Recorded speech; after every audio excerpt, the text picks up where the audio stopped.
नमस्कार मित्रांनो,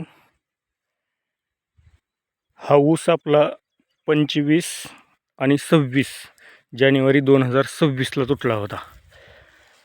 हे त्याचंच खोडं आहे. हे बघा, आपण ह्याच्यामध्ये सगळे कामं वगैरे करून घेतलेत. सध्या ऊस या कंडिशनला आहे, सरी पण सोडून घेतलेली आहे. आता वरचीवर पाणी कमी येते, तरी पण आता आहे तोपर्यंत द्यायलाच पाहिजे पाणी. बघा, ऊस तरी छान आलेला आहे. आज जवळजवळ 4 महिन्याचा झालेला आहे, म्हणजे तुटून. आणि एक गोष्ट विशेष मित्रांनो, 4 महिने झालं, म्हणजे आज पण 26 तारीख आहे. 4 महिने झालं कारखान्यानं एकही रुपया दिलेला नाही आत्तापर्यंत. तर त्या शेतकऱ्यांनी करायचं कसं? त्याच ऊसामध्ये मेहनत कशी करायची? नियमानं तर 14 दिवसातच पैसे द्यायला पाहिजे. ते तर सोडा, 14 दिवसाच्या नंतर जेवढा पण टाईम जाईल त्याच्यामध्ये त्यांनी मग तर व्याजासहित पैसे द्यायला पाहिजेत. पण व्याज तर सोडा मित्रांनो, आपल्याला त्यांनी 1 रुपयासुद्धा दिला नाहीत. आणि आता फोनवर सुद्धा कोणी यायला तयार नाही. आणि त्या कारखान्याचं नाव आहे भाऊसाहेब बिराजदार कारखाना, क्युनर्जी, समुद्राळ इथं आहे. आणि माझ्यासारखे असे कित्येक शेतकरी आहेत बरं का.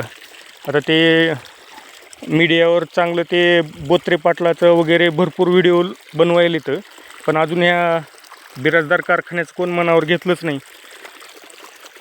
तर माझ्यासारखे असे शेकडो शेतकरी आहेत. अहो, लय अवघड कंडिशन आहे. आता हाच ऊस वर्ष 15 महिने सांभाळायचा, आणि त्याच्यानंतरही 4 महिने जर कारखान्याला जाऊन जरी पैसा येत नसेल, तर त्या शेतकऱ्यांनी 2-2 वर्ष कसं भागवायचे घरं? विचार करायची गोष्ट आहे ना. आता खोटं बोलणार शपथ 50,000 रुपये व्याजानं काढलेत ह्या ऊसाला. परत मेहनत करायला, ह्याला खत टाकायला. खताचा तर भाव तुम्हाला माहीत आहे, 2000च्या अलीकडे कुठलं पोतं नाही.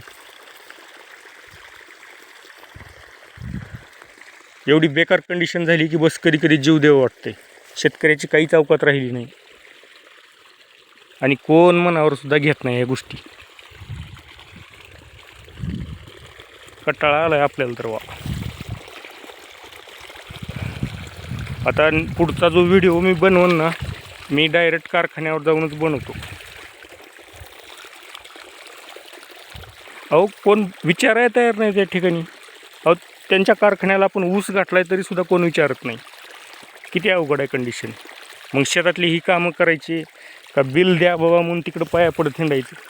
अहो, पाया पडून सुद्धा कंडिशन खराब आहे. विचारतच नाहीत कोण. चला निघा इथून म्हणते. तर काय बोलायचं? त्याचा MD सुद्धा कोण आहे हे सुद्धा त्यांनी सांगायला तयार नाहीत, किंवा कुठं राहतोय हा सुद्धा सांगायला तयार नाहीत. कसे ह्या लोकांना ऊस द्यायचे?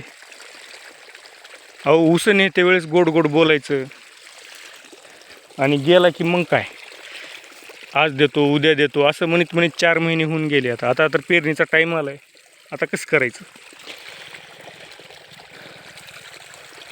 मित्रांनो, कोण व्हिडिओ बघत असेल आणि जर त्या कारखान्याबद्दलची काही माहिती असेल तर कमेंटमध्ये नक्की सांगा. कारण मी तर स्वतः MD कुठं आहे हुडकणारच आज ना उद्या, आणि नेट त्याच्या घरात घुसणार. ठीक आहे मित्रांनो, धन्यवाद.